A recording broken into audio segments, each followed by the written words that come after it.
Hello friends, welcome to Chaitali's kitchen. তোমরা সবাই কেমন আছো? আশা করি সবাই ভালো আছো। তো আমি চৈতালি নিয়ে এলাম তোমাদের জন্য আবার একটা নতুন রেসিপি। আজকে বানাবো দহি বড়া। তো দেখতেই পাচ্ছ, দহি বড়া বানানোর জন্য আমাদের অবশ্যই দহি লাগবে। তো 1 কাপ পরিমাণে এখানে আমি দই নিয়ে নিচ্ছি। দেখতেই পাচ্ছ 1 কাপ দই নিয়ে নিলাম।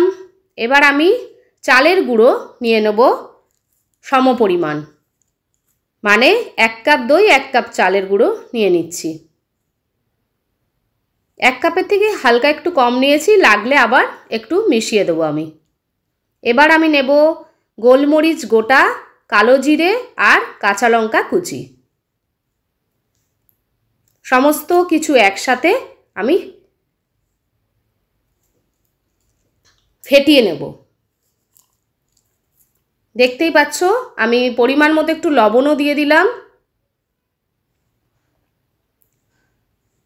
এবার ভালো করে ফেটিয়ে একটা স্মুথ ব্যাটার রেডি করব।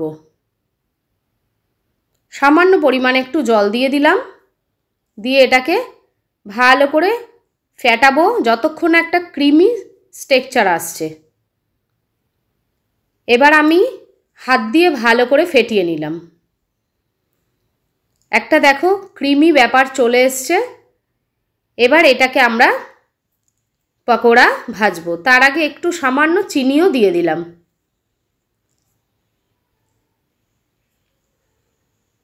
এবার আমি কড়াইটাকে গরম হতে দিয়েছি, সাদা তেল দিয়ে দিচ্ছি। তেলটাকে ভালো করে হিট করব। আর আমি এখানে জলে হাতটাকে ভিজিয়ে নিলাম। নিয়ে আমি একে একে পকোড়াগুলোকে তেলে দিয়ে দেব।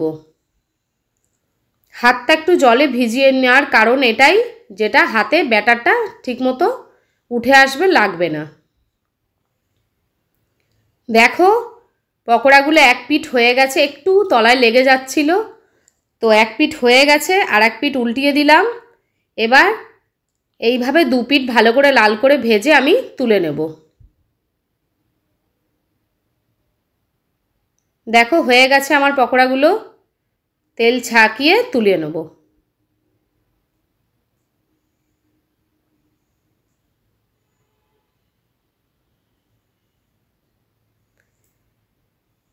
পকোড়াগুলোকে আমার ভাজা হয়ে গেছে, একে একে সমস্ত পকোড়া ভেজে আমি সার্ভ করে দিয়েছি। তো বন্ধুরা, দহি পকোড়া একবার বানিয়ে ট্রাই করে দেখো, ভাতের সাথে ডালের পাতে বাস জমে যাবে।